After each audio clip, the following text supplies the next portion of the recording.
the Denver Center for the Performing Arts Off-Center and the Museum of Contemporary Art Denver present Mixed Taste, Still at Home. Virtual tag team lectures about unrelated topics. And now, introducing tonight's unlikely pairing, Machine Theology and Empanadas. And here are your hosts, Sarah Bai and Charlie Miller.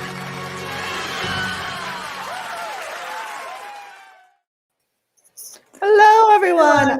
I'm Sarah Bai. I'm the Director of Programming at the Museum of Contemporary Art in Denver. And I'm Charlie Miller, Off-Center Curator at the Denver Center for the Performing Arts. And welcome to Mixed Taste, Still at Home. We are still coming to you live from our homes. Our guests are still in their homes, and we are so glad that you are still tuning in from your home. In case you don't know, Off-Center produces unexpected theatrical experiences. And MCA Denver is a contemporary art museum in Denver.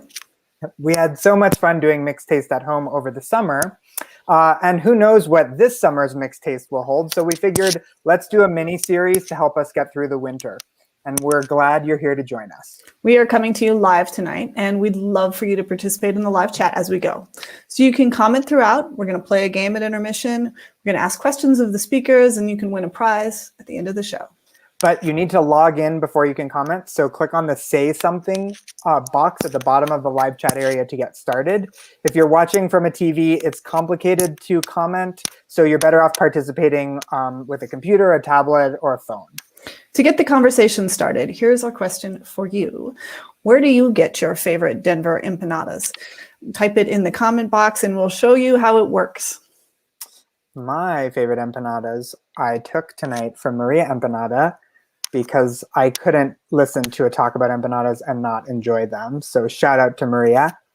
Oh man, I'm surprised that you even have any left, Charlie, because whenever I get empanadas from Maria Empanada, I eat them all right away.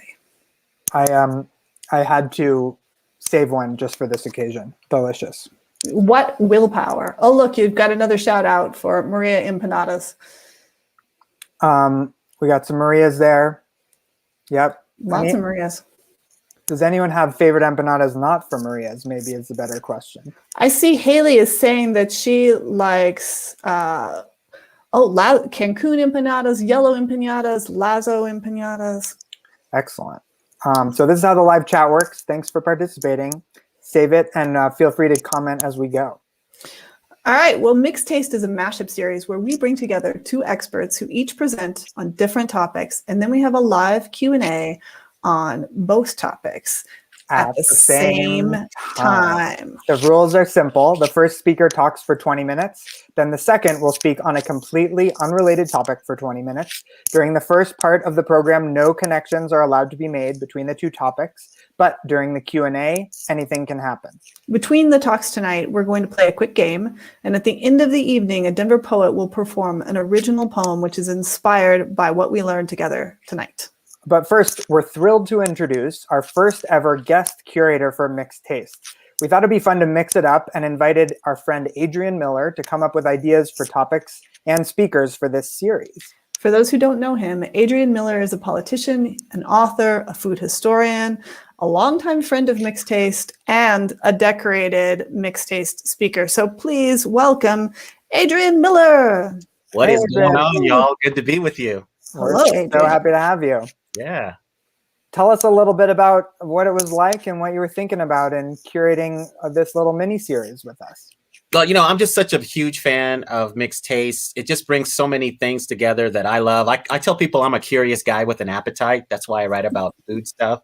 And so to get these topics and to have people that I've met in my travels who are so interesting, being willing to come together for an overall theme, which we're not going to tell you about. On March 5th, when I have my fish fry, we're going to tie it all together. So I'm going to see how many people can figure it out as we go along. But I just love this mashup aspect of it. So it's good to work with you all on this. Well, we're so glad that you did. And for those who don't know, on Friday, March 5th at noon, we're doing a virtual Friday Fish Fry with Adrian. He'll talk about some of his big theme for Mixed Taste this series, and we'll learn about his new book, and it'll just be a great conversation. Noon on Friday, March 5th. it's for series bundle buyers only. So buy a pass for the whole season here and join us on Friday the 5th. And now, Adrian, would you tee up the topics for tonight that you've chosen? Yeah, so I thought it would be kind of cool to kick off this series by talking about machine theology and empanadas. So let's go on with the show. All right. Thank you, Adrian. We'll see you around. All right. Peace. Let's introduce our first two speakers who will be jointly presenting on machine theology tonight. Reed-Butler is Term Assistant Professor of Theology and Black Posthuman Artificial Intelligence Systems at Iliff School of Theology. He is an interdisciplinary scholar in neuroscience, technology, spirituality, and Blackness. He is the author of Black Transhuman Liberation Theology and the founder of the Seeker Project, a distinctly Black AI with mental health capabilities. Ted Vial is the What is Human Really officer at the Iliff AI Institute and professor of theology and modern Western religious thought. He teaches and publishes about artificial intelligence and theories of human nature, race, and Judaism and gender in the modern world. Please welcome Reed-Butler and Ted Vial.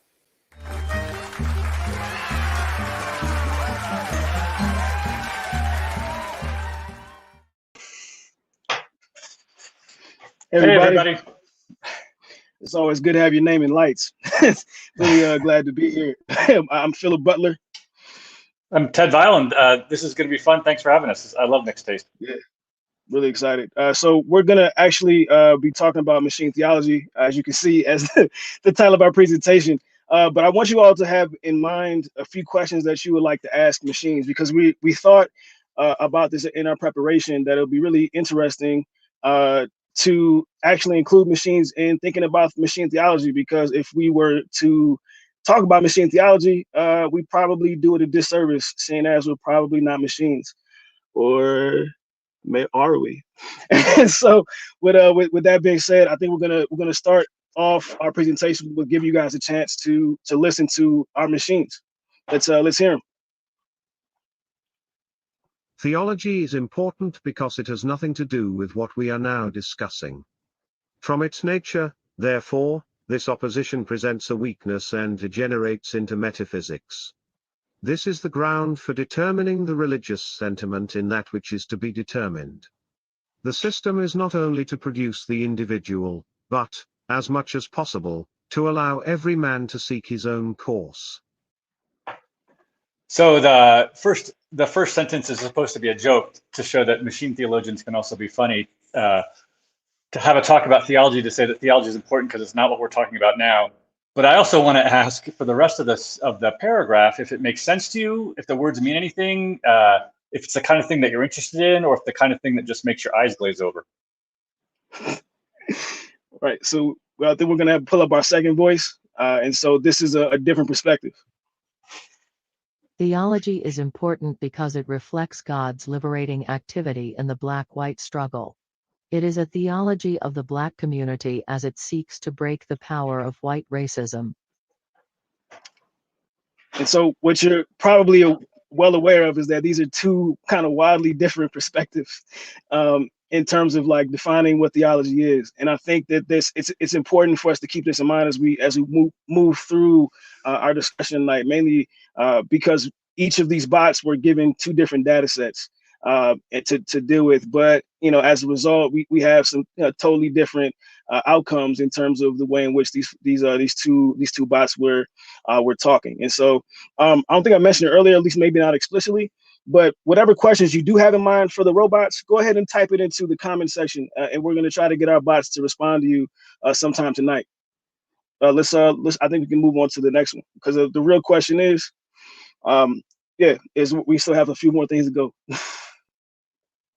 People are liberated by the thought of becoming conscious of religion. Some believe in it, as you now believe in it, and would like to exhibit it among the masses. The liberation of the human spirit is the liberation of God.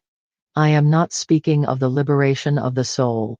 The liberation of the oppressed is not only for the sake of the oppressed. It is for the sake of God. The liberation of the oppressed is not only for the sake of the oppressed. It is for the sake of God.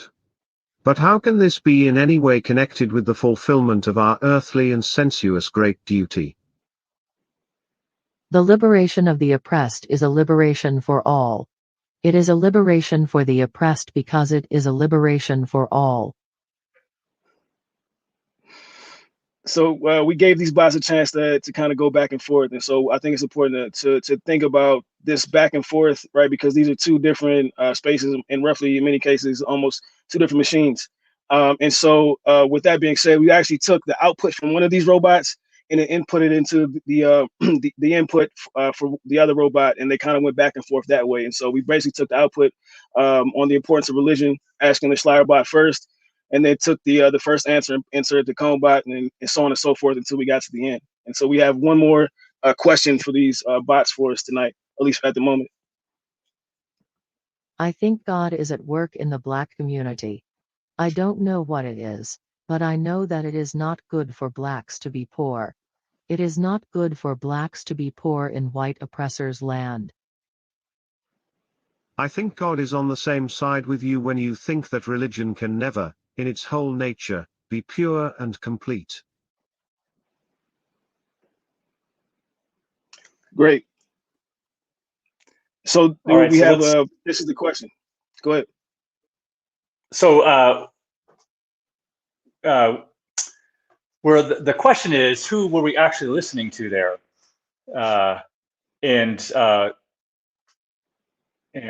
so we have these bots that were trained on data, on published writings of two theologians.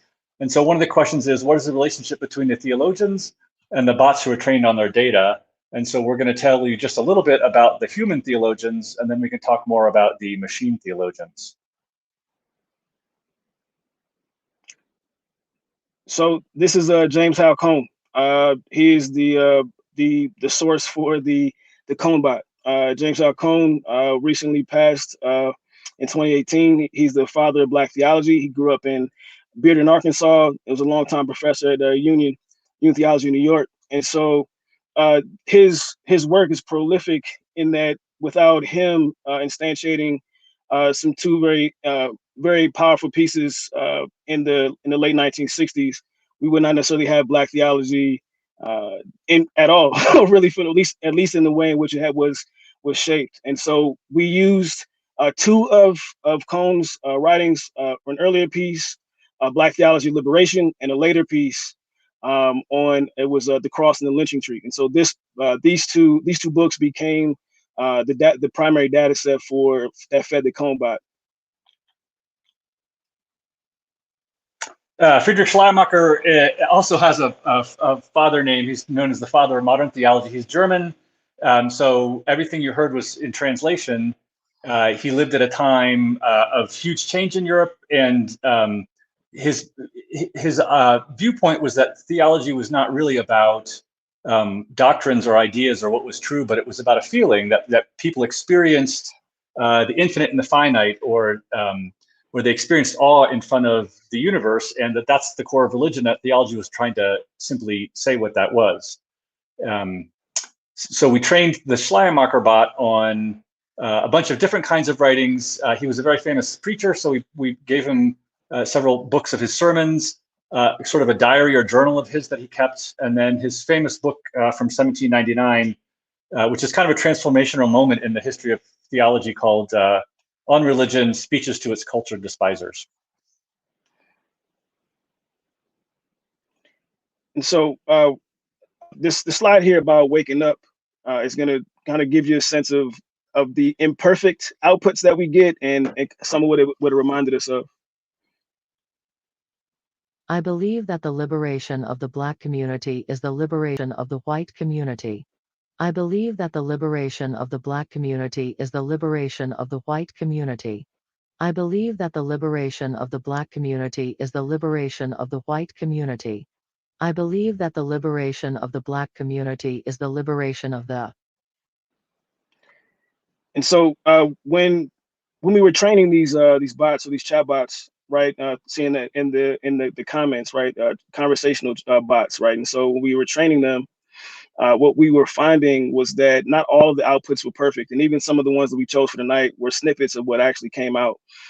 But it was funny to me, at least, when I was when we were doing the training of the Conebot, that there was this kind of like this murmuring or this repetitive kind of aspect wherein the bot seemed like it was James Cone trying to come back to consciousness. Like it was, like when you're getting out of your sleep and you kind of mumble a little bit and you repeat things over and over again, and as you waking back up. And so we kind of surmise a little bit that this has some similarities in terms of like trying to get James Cone to wake up.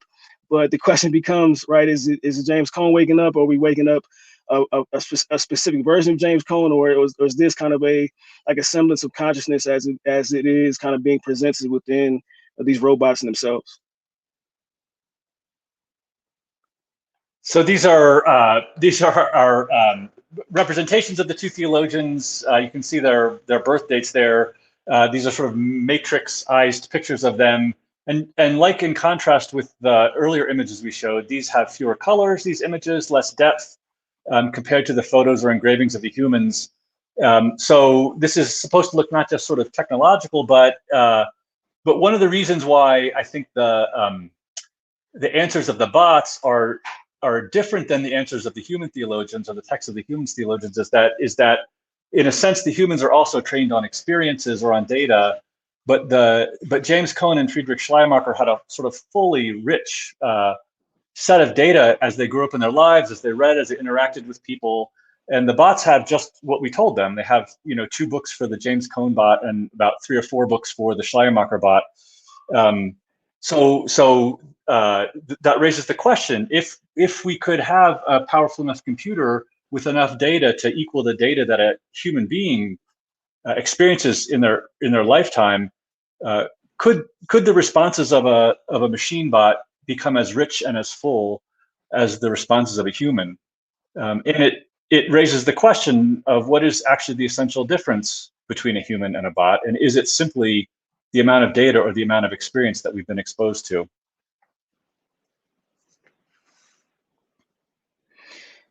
So on thinking machines, a little bit appear into kind of under the hood, right? So there are a few different language models in natural language processing. You'll see BERT, OpenAPI, GPT, and Elmo. And we chose the GPT-2 models, right? It's the second iteration of the GPT-2 OpenAI. And so what's interesting here, is that the GPT-2 model is really a text generation model. So for instance, where the BERT, for example, is something that is meant to determine or just understand what the words are being, given to the machine. The OpenAPI model actually takes like a prompt and then builds off of it. And so if you were to think about some of the questions that we had asked the machines previously, or like I think God is, or religion is, or theology is important, right? We actually fed like those few words into the system, and then what you saw was the output as an extension of text being generated from the machines. And so this is really it's really interesting, mainly because these machines are or these models are really based upon this idea of awareness, which again speaks to this idea of consciousness. Are the machines conscious if the way in which these models are built is about taking in information and then being able to kind of spit it back out based upon the mathematical prediction of the next word? And so if you can see from the slides, you recite the first law and then it goes up to the next one. This is the output. A robot may not. And so it's talking about the 3 laws of robotics here specifically. But again, the idea is that based upon what these robots have been fed, the words that come up are a prediction of the next best word based upon what they've been given. So I think it's important to point out that what's not happening here is it's not that the computers are somehow Googling on the internet and finding Isaac Asimov and trying to find the answer, but they're actually generating, in a sense, they're thinking answers of their own. So that's one important thing. It's also important, I think, to think about the difference between the way, say, GPT-2 generates text. It predicts the next most likely word. So after robot is going to come may, right? Given all the data it's been fed. This is not at all how humans produce language.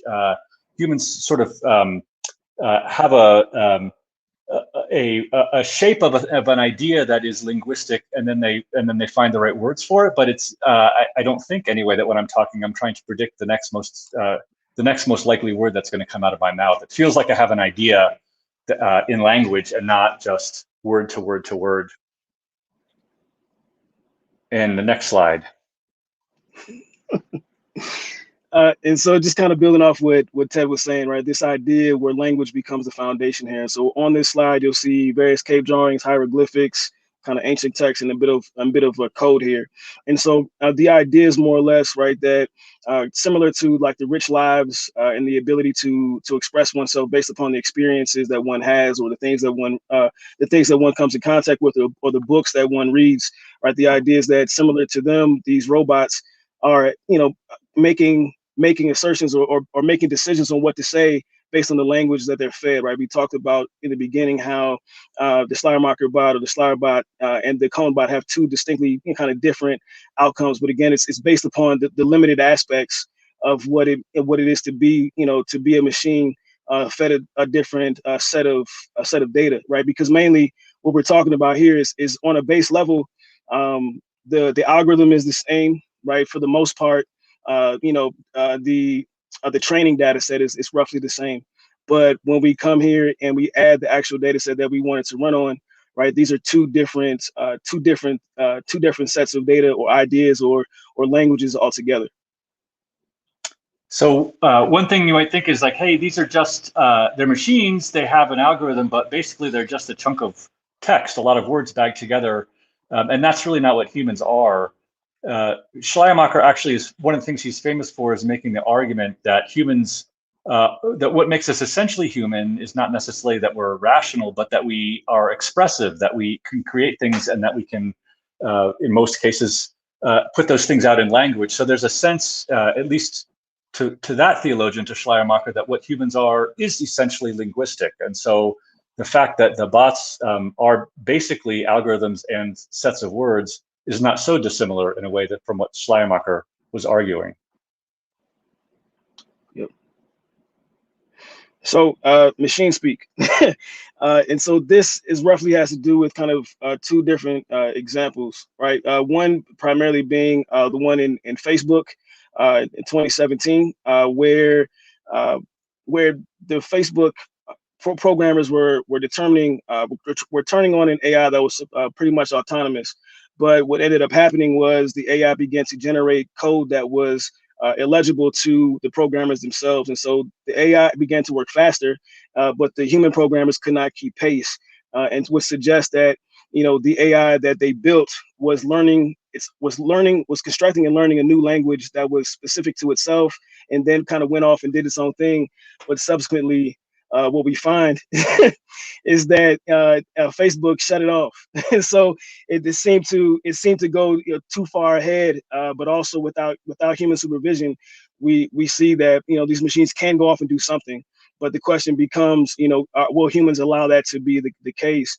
And so kind of similar to that, there's an instance where DeepMind kind of shuts off, or at the very least gives an example of these three bots that were training on how to play a game, and the robots learned that if two bots ganged up on one bot, that the bots that formed a pair were much more dominant, or at the very least had a higher level of survival. And so again, we're just talking about the ways in which machines have the ability to learn on their own and form base of knowledge and in ways of communicating that is not necessarily beyond humans, but at the very least is different and without the need for human observation. What's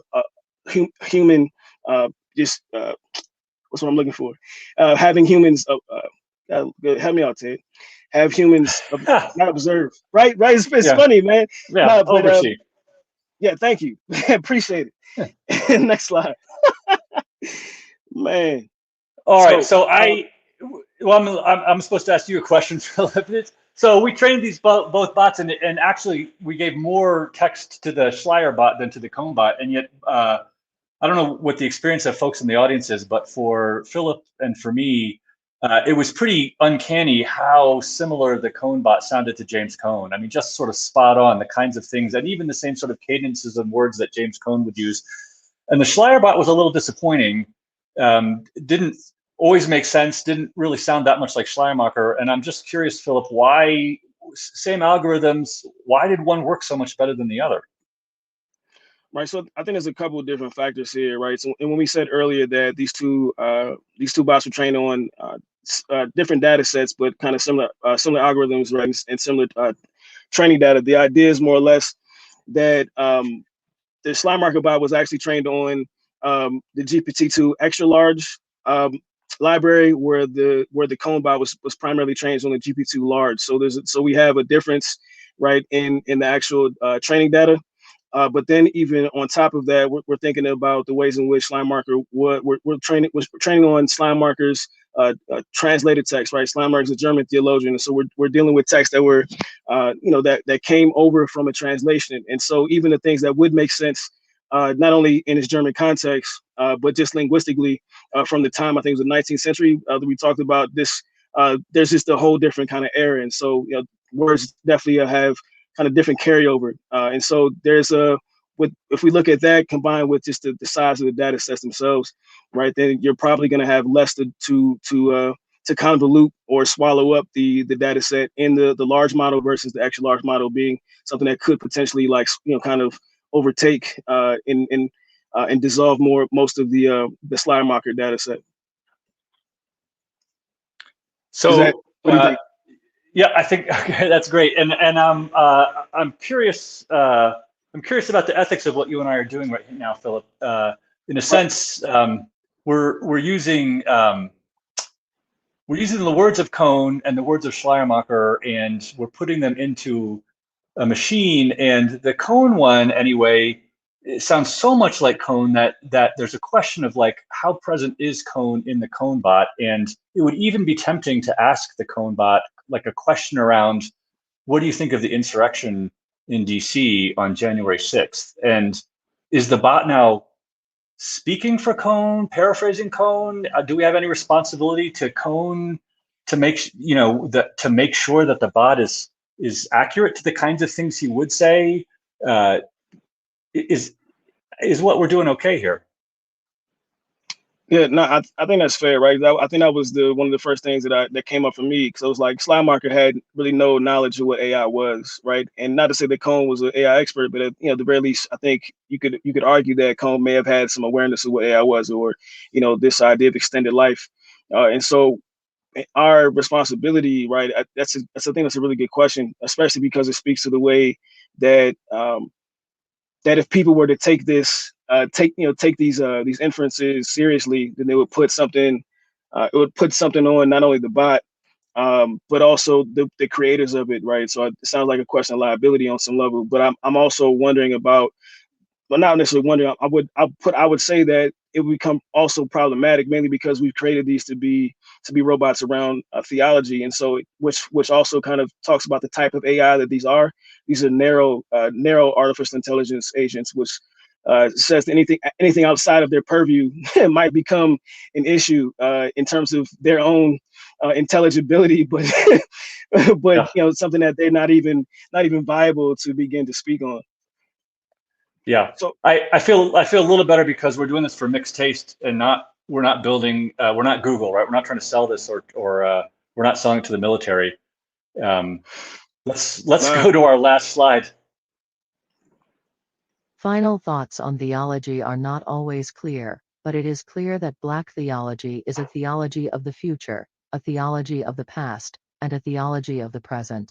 It is a theology of the oppressed, a theology of the oppressed, a theology of God's liberating work in the world. And so these are just the final thoughts we asked the Kohn bot. But go ahead, Ted. This is our team. This is our team. So it took a network of people and machines to get us here, and I think it took a network of actually people and machines to get you here too. So we're hoping you enjoyed trying to engage with machine theologians. Thanks for hanging out with us for a little bit.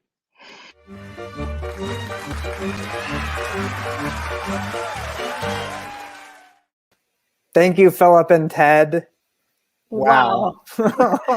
Wow. In case you missed it, Justin Barter is answering some of the questions that you asked the bot in the chat. So if you scroll through the chat, you can see that he's posting some of the bots, or the two bots' responses to the question as you go. It's fascinating, and you must have lots of questions please write them down and hold on to them for the Q&A a little bit later in the program. Yeah. And now It's intermission time, folks.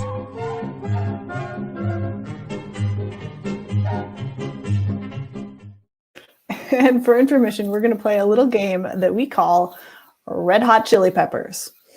And here's how it works. We're going to share a name, and you at home and in our poet in a moment have to guess if it is the name of an actual chili pepper or if it is a name of a band that played at the second ever Lollapalooza in 1992, which for the record is 30 years ago. Almost 30, 29. This brilliant game is brought to you by the wonderful mind of Sarah Bai. We invite you to play from home and type in your answers and your guesses in the chat as we go. There are no prizes here, just pride.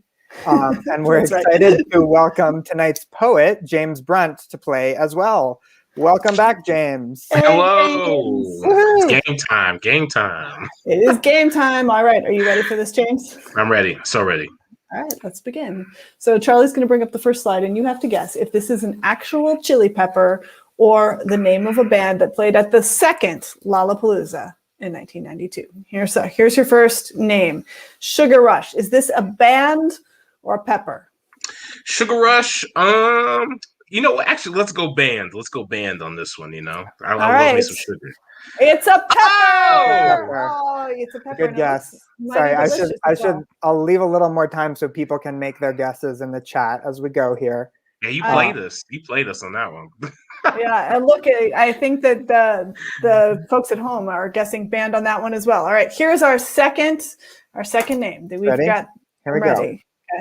Sweaty Nipples. Is this a band or is this a pepper? I'm gonna say band. I'm gonna say band. Sweaty Nipples. And you are correct. It is a band. This is their debut album. They played Lollapalooza in 1992.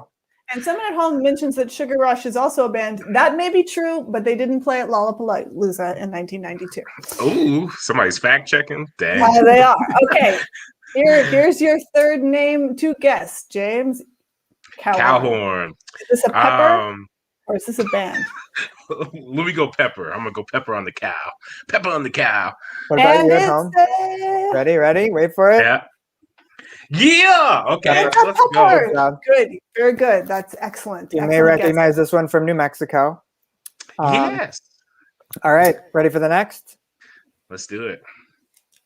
Okay. Arson Garden. Is this a pepper or is this a band? Arson That sounds Garden. Too proper for me. I'm gonna go band. They play flutes and all types of stuff. Let's. All right, and Arson Garden is a band. Congratulations. They played at Lollapalooza in 1992. Look at that band black and white shot. Love it. Very 90s. The indeed. aesthetic. All right, here comes another hard one. Shrunken Head. Band or pepper? Head. Give me that pepper. Give me that pepper. Come on. Oh, come on. It was a valiant effort. The band also looking pretty angsty 90s. in their black and white photo. Okay, here we go. Carolina Reaper. That's a pepper. Audience, do you agree? That's a pepper. Ready?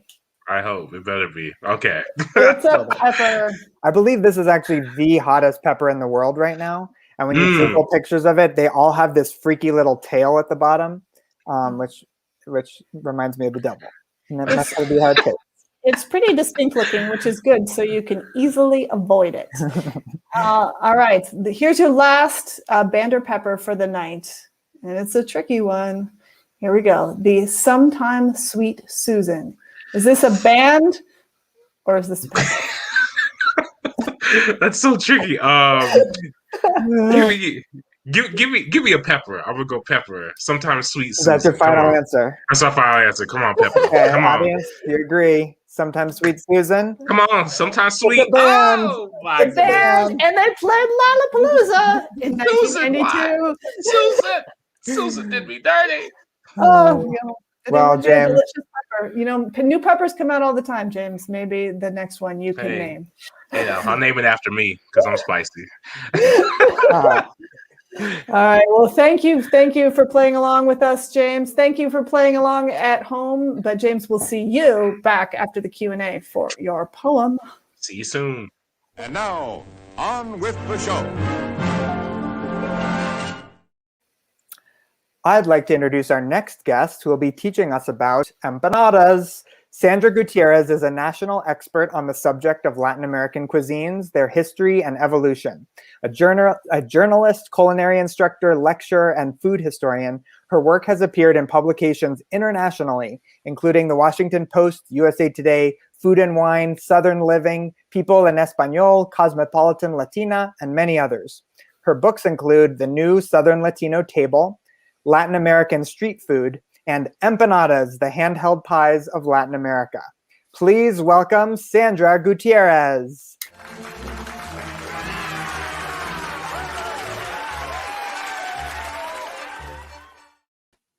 Well, hello, everyone.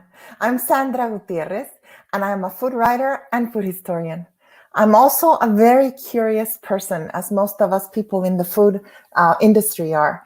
We feel like detectives looking for the clues that guide us to where foods come from, or at least that's what I do and what I like to do. I also like to break stereotypes that surround Latin American cooking. And so I will begin by saying not all Latin Americans eat tortillas, but all of us eat empanadas of one kind or the other. So here are empanadas, and the name empanada comes from the word impanis, or wrapped in bread in Latin. And you've probably eaten them before. You've probably seen them under different names, Italian calzones, Jamaican patties, British pasties, Indian samosas. Those are all different kinds of empanadas. And of course, oh horrors, if you haven't heard of those, I know you've heard of Hot Pockets, or maybe those toaster Pop-Tarts.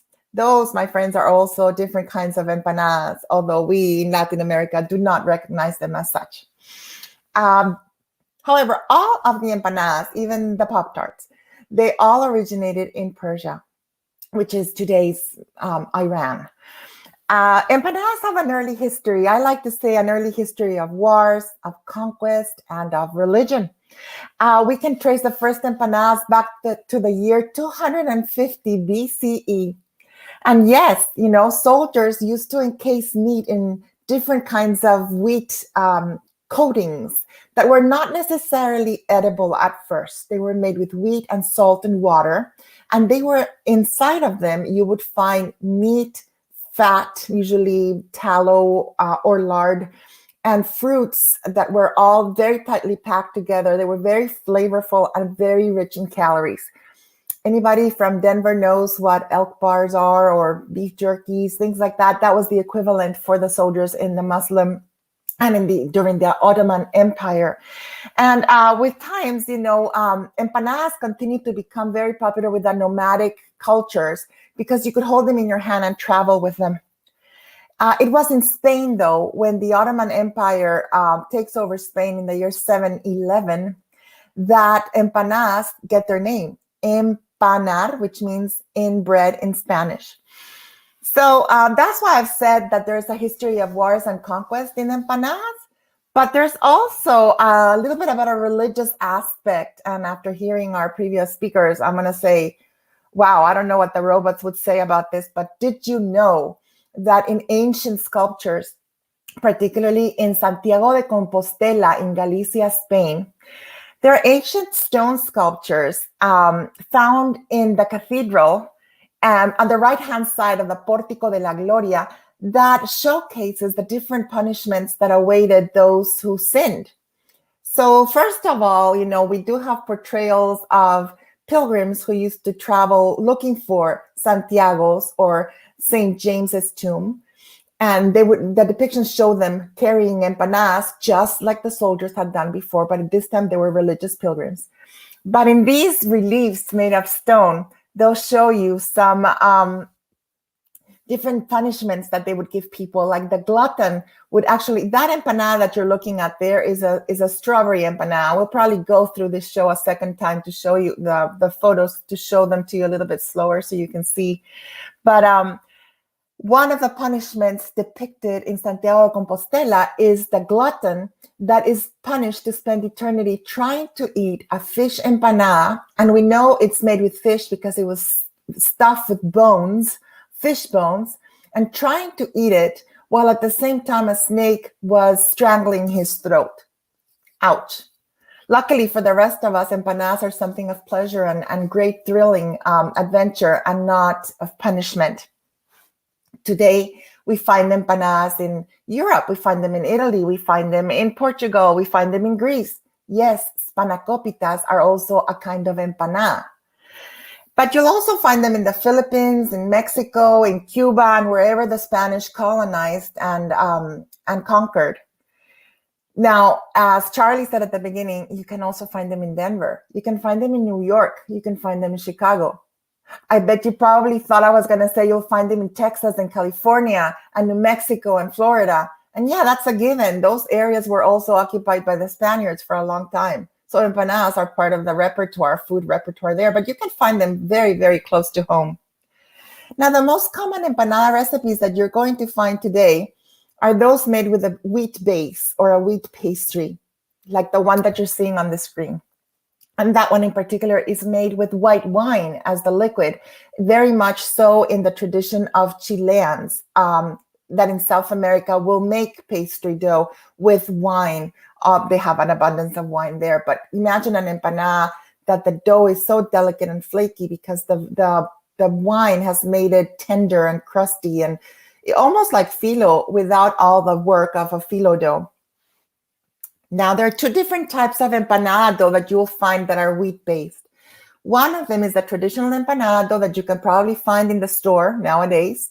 You can buy just simple pie pastry that's already been rolled for you in the supermarket, and you can make an empanada out of that. Because traditionally, empanadas are made, some of them, half of them of the wheat-based, are made with a cold crust that's made by cutting cold butter into flour the way that you would make a tart or any pastry dough.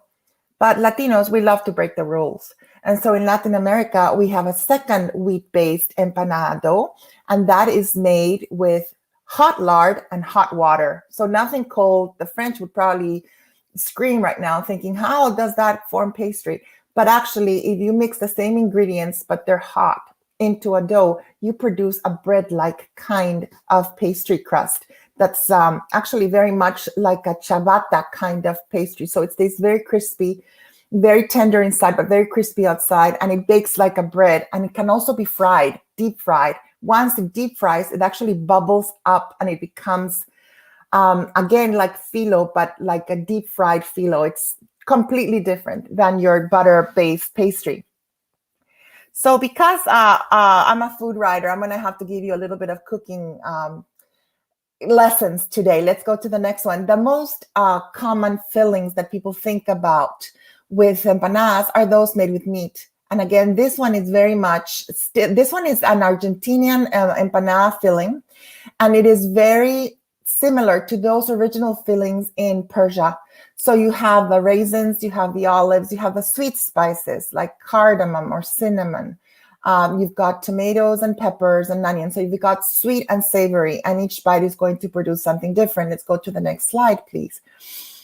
And that's what the filling, in this case, this particular filling looks like. Now, in Latin America, you'll find similar kinds of fillings made with ground beef, ground lamb, shredded chicken, shredded pork. So it all varies, but the idea is that you have sweet and savory. This is what the very first empanadas that came to the Americas looked like inside. Now, if you were in Persia, you would probably have mutton or lamb and even more spices and more sugar and more cinnamon that would cure and preserve the meat. Next slide, please. So this empanada in particular is sweet because guess what? Empanadas can be very savory. They can be sweet and savory, or they can be sweet and dessert. And this is the giant empanada that I showed you before. It is stuffed with cream cheese, like a ricotta cream cheese filling, and strawberries, and it's baked and it's served with a chocolate sauce. Are you getting hungry? Because I certainly could use a piece of that. Let's go to the next slide. Thank you. So I'll let this speak for itself. This is what I mean. Empanadas can almost be a religious experience. And let's play the sound on this.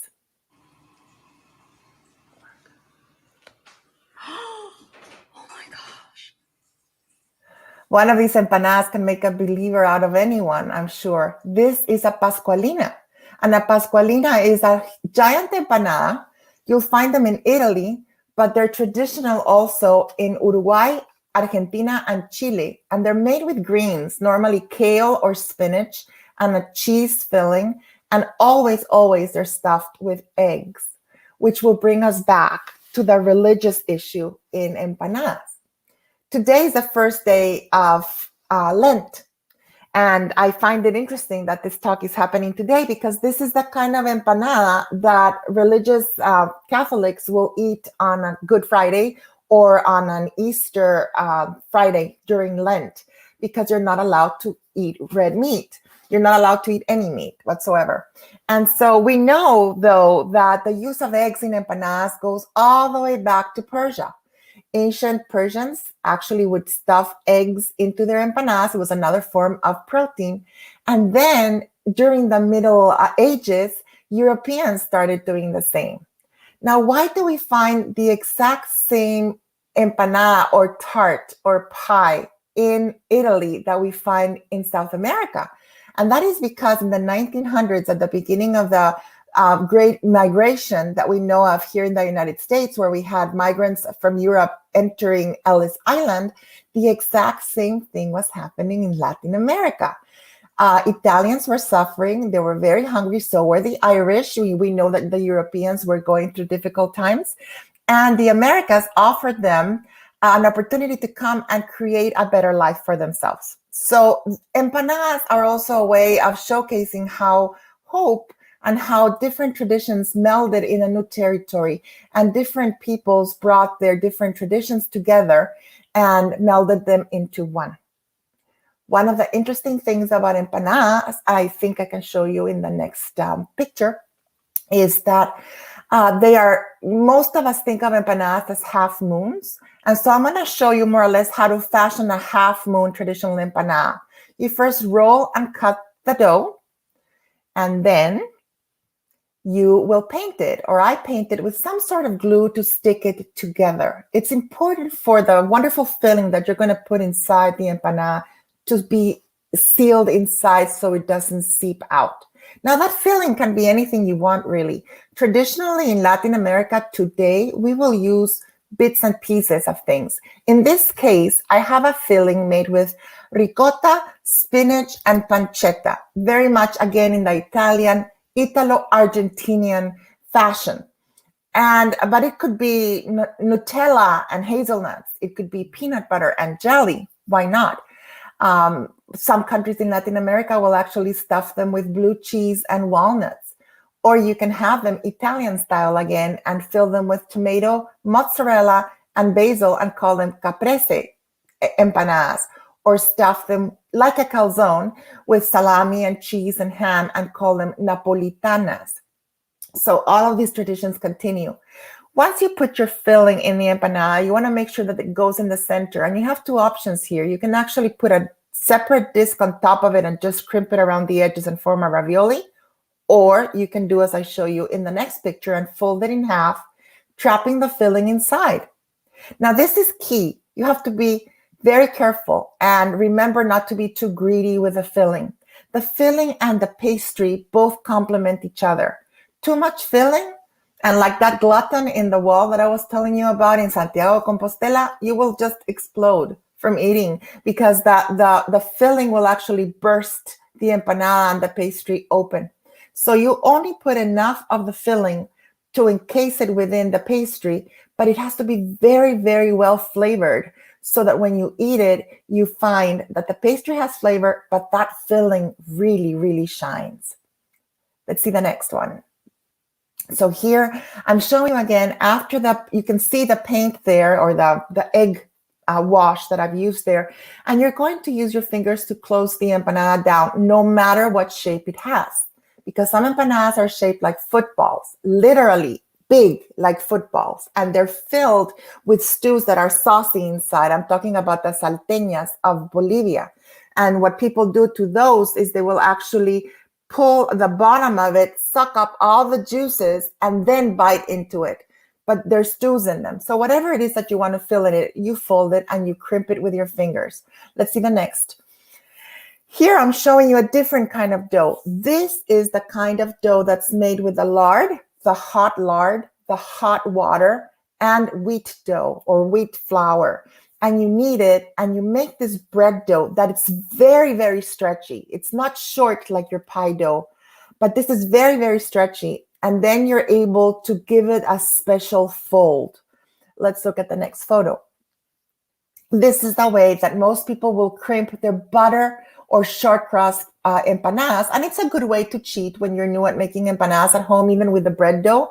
And I say cheat because I think once you learn how to make the repulgue, which is the famous folding of the empanada, you're going to get hooked to that style. But this is a great way to crimp any kind of pastry together. So here you have, these empanadas are going to be baked. They have been glazed again with a little bit of egg, the same glue that we use to glue them together. And that's what gives them this sheen that South American empanadas are known for. Because empanadas are supposed to be beautiful food. They're little packages, but they're really pretty food. They're happy food. So they have to go in through the eyes first. Let's go to the next. And before we play this, I just wanted to explain to you, this is the repulgue method. And the repulgue method is the method by which you are pinching and rolling the dough. Pinch and roll, pinch and roll, pinch and roll. And therefore you don't need even any glue to hold it together because the bread dough itself will seal itself into a rope and tie everything inside. But did you know that the perfect empanada is supposed to have exactly 13 repulgues? So we're going to play this, and I haven't counted, but let's count and see how many repulgues I do. So there I'm sealing it. And here we go. 1, 2, 3, 4, 5, 6, 7, 8, 9, 10, 11, 12, 13. And that's the perfect empanada. And believe it or not, it's not that hard to do. You get used to it. You get to the point where you can talk at the same time that you roll, and all your empanadas come out the same. They're almost shaped. So don't think of the number 13 as an unlucky number. In Latin America, actually, we don't go by those superstitions. This again is your giant empanada, and I wanted to show you this again because this also breaks the rules. And instead of water, we're using wine. For those of you who bake, you probably know that when you make shortcut pastry, people will put vodka in it or will put some vinegar, and that is to help the dough stay very, very tender and make it easy to roll. Well, in Chile, we use wine, and they use a lot of wine in the recipe. So if you have a chance, this was the recipe that I published in Cooking Light magazine about 3 years ago, and it was a sensation because it was a completely new dough for people. Let's go to the next one. So these empanadas are made with a different dough altogether because not all empanadas are made with wheat. Once they crossed over to Latin America, all of the indigenous ingredients that we had, corn, yuca, plantains, yuca is cassava for those of you who don't know, and yuca and plantains actually produce completely gluten-free crusts, and corn does as well. Become part of the empanada dough. So some of these don't have any wheat whatsoever. Anything that you could form into a dough could be used as an encasing now. And these are fried. Some are baked, some are fried, and some are grilled. You can even use masa harina, the same ingredient that you use to make tortillas, to make your empanadas. So here is a giant empanada baking in the oven. A good empanada will keep its shape and it will puff up as it bakes. You have to have some air trapped in it for the filling to actually be able to grow and then fall back down. And finally, I wanted to showcase, because I love to break stereotypes, that empanadas are like we are. We come in all different sizes. We come in all different shapes. We come in all different colors. But we're all exquisite and we're all delicate. And I would like to think that each one of us inside is the same. Is just sweet and kind. And when we come together and we eat empanadas and we break bread together, we can find the similarities between cultures and we can find the similarities between people so that we can understand ourselves and each other better. And instead of building higher walls, build longer tables and talk to one another and talk through our differences as we break bread together. And finally, these are my books. So unfortunately, my Empanadas book is out of print. It's sold out. And until further notice, there are no more copies. But you will find empanada recipes in all of my other books, as well as a lot of history and trivia about food. I hope you'll join me. I hope you'll join me on social media and keep on learning about food history and the commonalities that tie us all together at the table as one people. Thank you so much for listening, and thank you for having me.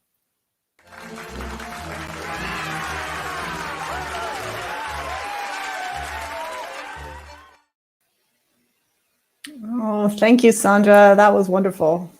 It was, and I'm so glad I had an empanada here to eat while I watched that. And I'm so jealous that you had an empanada there to eat while you watched that. It was worth the drive earlier today. All right, let's get started with the Q&A. Now it's time to type your questions in the live chat box. We're going to bring back Philip, Ted, and Sandra, and we'll take your questions on both topics at the same time. We encourage you to draw connections between the two topics if you can, and we'll celebrate those connections by gonging the gong. That's such a pleasant sound. It is. Well, we're also going to give a very special prize tonight to the person who asks the question with the best connection. And that is the person, not the bot, who asked the best connection. So please submit your questions through the live chat. And now we're going to bring our speakers back and get started.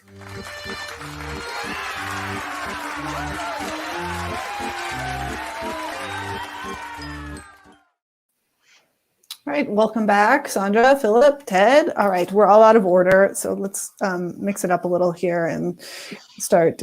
Okay, that's better. All right. Wow. Well, we've got questions coming in from the audience. Charlie, do you want to grab the first one? I've got the first one that's gong worthy. Are there any cone-shaped empanadas? Well done, Jessica. Thank you.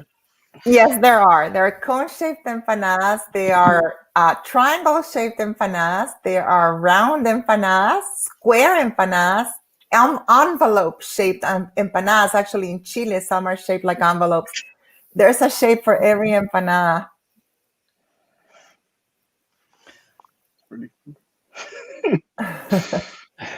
I am looking through the questions. I can't get back past 7:20. There were some questions for the AI that came in earlier. So if you ask questions for the AI, it's worth re-asking them. But this is the question that the AI asked, which we all really loved. What do you think of empanadas was asked of the AI, and the AI said they are knowledge about feeling and an entirely natural and necessary science. And I think Sandra proved that to us today. I don't know if we should disqualify the bot from the prize. I think we will. Yeah. They can't enjoy what we're giving up. All right, here's a great crossover question here for both of you. Does it matter more what's on the inside or what you do with it? Ooh. Yeah, that's a good one. Ted and Philip, do you want to start? So we were having a chat while we were watching empanadas being made about if data is like filling and if algorithms are like the pastry. I like that. I'd say that it doesn't matter what's inside. It really is what you do with it. Just like us. I think it doesn't matter what we look at outside. It's what we have in us. But like I said before, if you have leftovers, doesn't matter what it is, you can transform it into something quite elegant and delicious and exciting to eat. Profound mixed taste responses. We love them. Sarah, what do you have next? We've got a question from Patricia Billinger. Patricia asks, if you gave Combot or Germanbot the ingredients from empanadas around the world, what recipe would they generate from their machine learning ingredient lists? This is a great question. Yeah. You guys want to try that? So somebody earlier in the chat mentioned a book. It's actually by a Denver author. You Look Like a Machine and I Love You. It's a great book it's by a woman who trains AIs She does it to kind of show how they're not as smart as people think they are. And so she does things like she feeds, the title of the book is she feeds pickup lines to the bot and asks it to come up with the best one. And the answer is, you look like a machine and I love you. But she also has it create recipes, like cake recipes and like greeting cards. And they're all a little bit goofy. I'm not sure. I'd rather eat what Sandra's making. I don't know. We're going to have 3D food machines that we're going to be able to feed ideas into, and they're going to give us food. We might not be that far away from finding out what a robot will do. Yeah. This next question sort of goes there. Oh, sorry, Philip, did you want to add something? No, I was just gonna say I am curious what it would come up with though. I feel like it would probably be a mix of just I think a wildly amalgamative version of like what an empanada might be, and it may stretch the bounds, kind of what Sandra was talking about just kind of breaking convention. So I think that would be interesting. I'd try it. I mean, unless it wants to feed us rocks or something, give it a shot at least.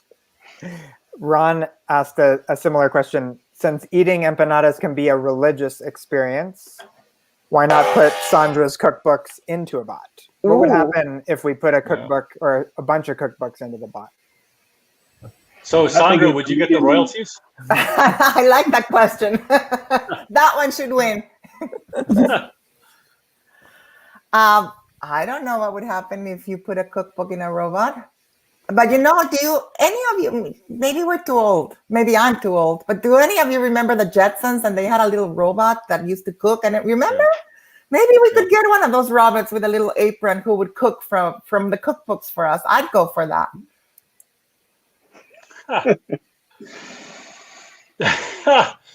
It's I don't know how to connect this, but the idea of the apron on the robot is hilarious. And we did have a big conversation about giving the cone bot a female voice, and it's a lot of loaded questions. A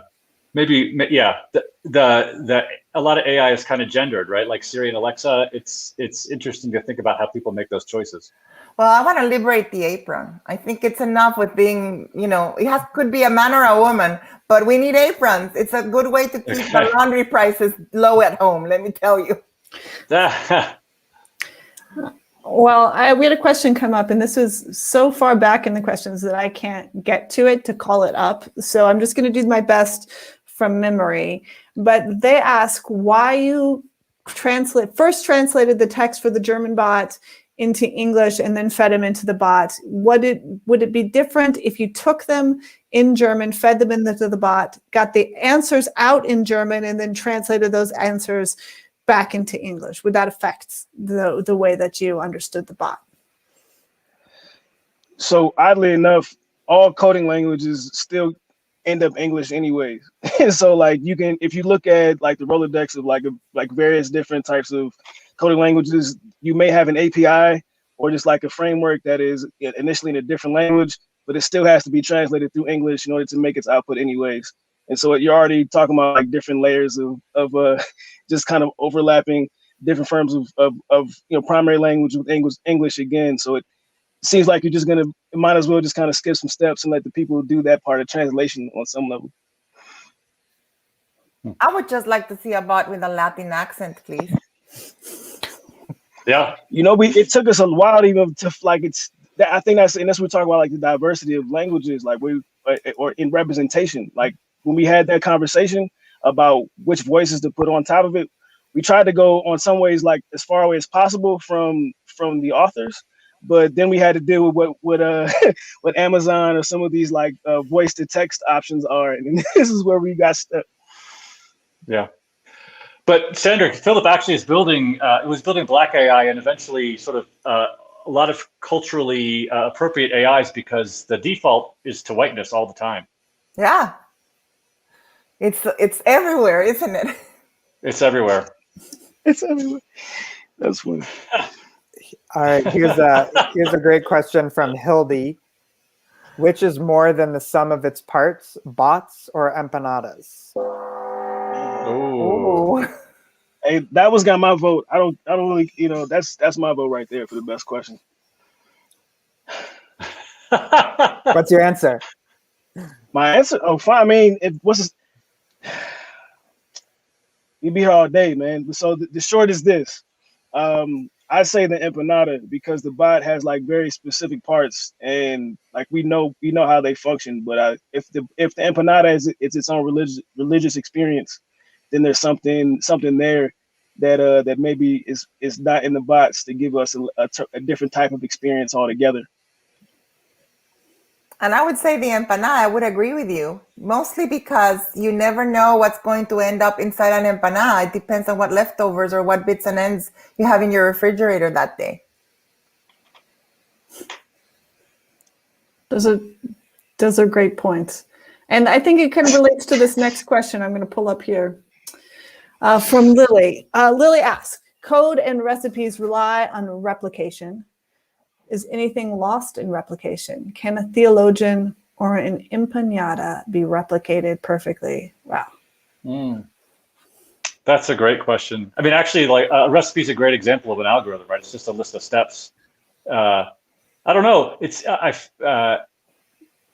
nothing can be exactly replicated, but I think that when you digitize stuff, it's pretty exactly replicated. So I think there's going to be a lot more variability, even if you follow the same empanada recipe, than if you are.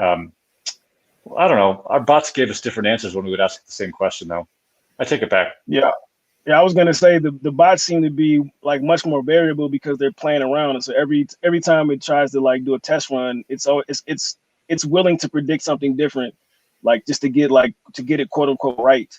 And then this idea of reproduction, like it may be done in a vacuum, but then what we saw, when you add different data sets to it, then the outcome is going to go in various directions depending upon what it's been fed.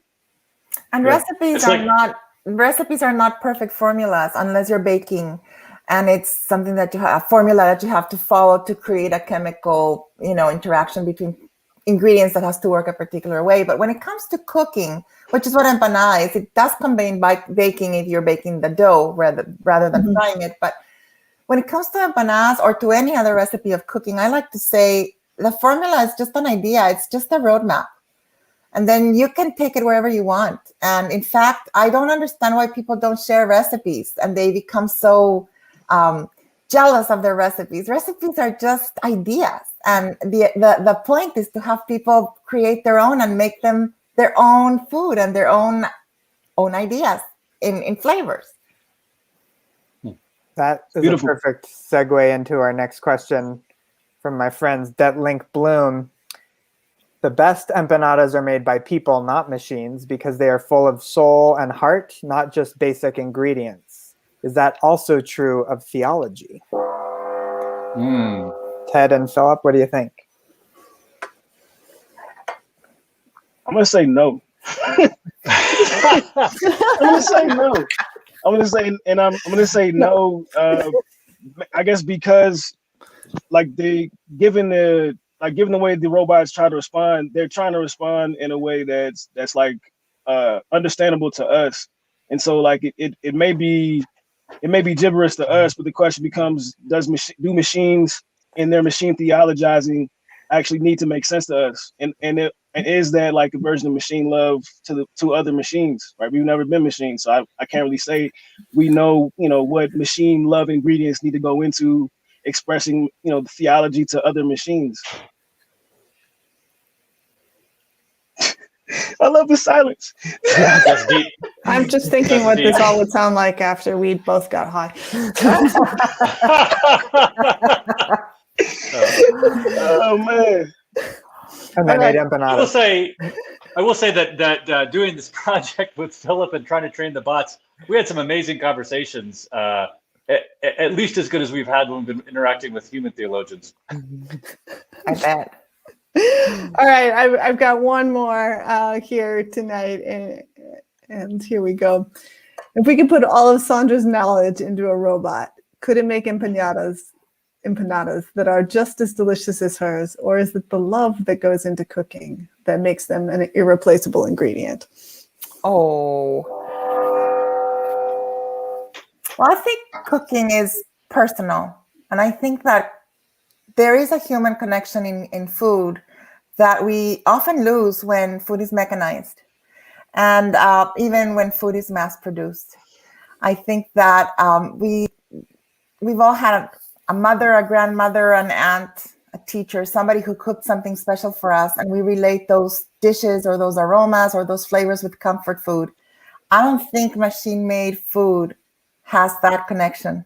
I don't think you can get comfort or love or food memories from a machine. I go back to the Pop-Tart. You tell me if you relate that with, incredible comfort food. It might be a comfort food for you, but whether you prefer a bowl of soup to a Pop-Tart when you're feeling lonely or sad or cold.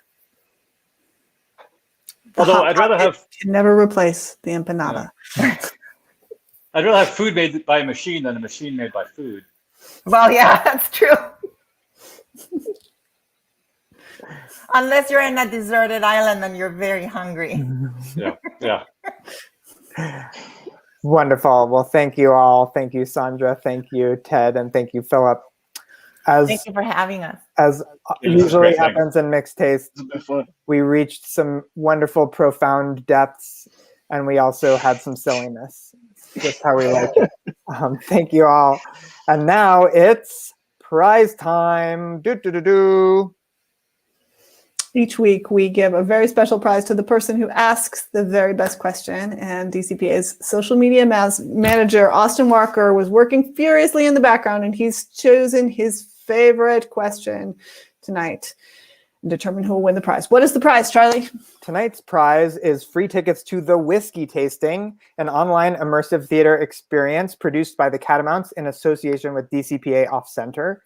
Explore the history and nuanced varieties of the spirit while you toast the moments that brought you where you are today. And real-life whiskey is included. For more information and to get tickets to The Whiskey Tasting, visit thewhiskeytasting.com. Highly recommend it. That's great. All right. But somebody doesn't have to purchase tickets because they are getting the whiskey tasting for free. And the winner for the best question is Hildy Schott, whose question was, which was more the sum of its parts, bots or empanadas? Congratulations, Hildy. Thank you, Hildy. Please email offcenter@dcpa.org and we'll be in touch with you to set up your free ticket to the whiskey tasting. And Hildy's saying, OMG in the chat. Congratulations. Well, that's great. Congratulations, Hildy. Now let's invite back James to enlighten us with an original poem inspired by tonight's talks. James Brunt is a Denver-based actor. He's a teaching artist and a poet. Please welcome James.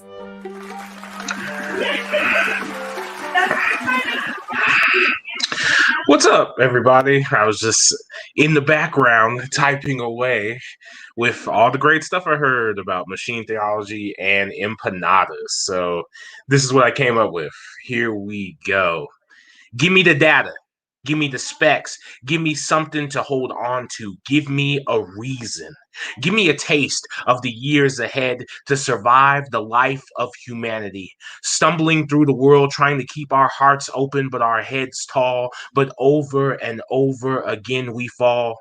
Red pill or blue pill, which do I take? Maybe I should ask the AI to choose what's on my plate. Red empanada, blue empanada, put it in my tummy, make me full empanada, stuffed with the hope that life will make me cool as a summer breeze empanada, fried, baked, and grilled, so many possibilities.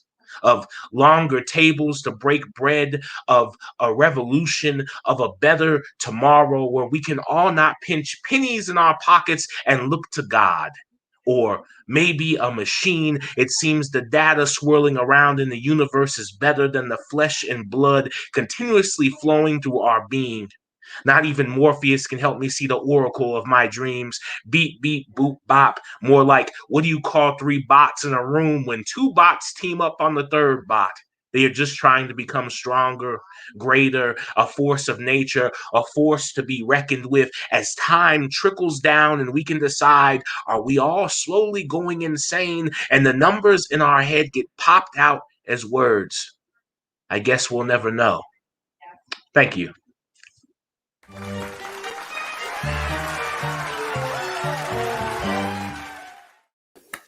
Yes, James. Thank you. You said so many possibilities. Yeah, longer tables, a revolution, and a better tomorrow. I think that is very good sentiments. Well, that wraps up our evening. Thank you all for watching tonight. If you enjoyed this program and you have the means, please consider making a donation to the DCPA and MCA Denver at dcpa.today/mixtaste. Your support helps our two organizations continue to bring great programming like this, as we all eagerly await gathering in person again. So we thank you so much for your generosity. And thank you to our presenting sponsor, Blue Room. Blue Room is a private investment company born of invention, forward thought, and hope. Through best-in-class investing, they create space to amplify the power of human togetherism. Togetherism means together we can accomplish anything. So let's bring back everyone to say goodnight. Thank you, Sandra. Thank you, Philip, Ted. Thank you, James. And finally, thanks to you, our virtual audience, for your excellent questions, for your socially distanced engagements. We will see you back here next week for monoliths and colonial cartography. Thanks, everyone. Have a good night.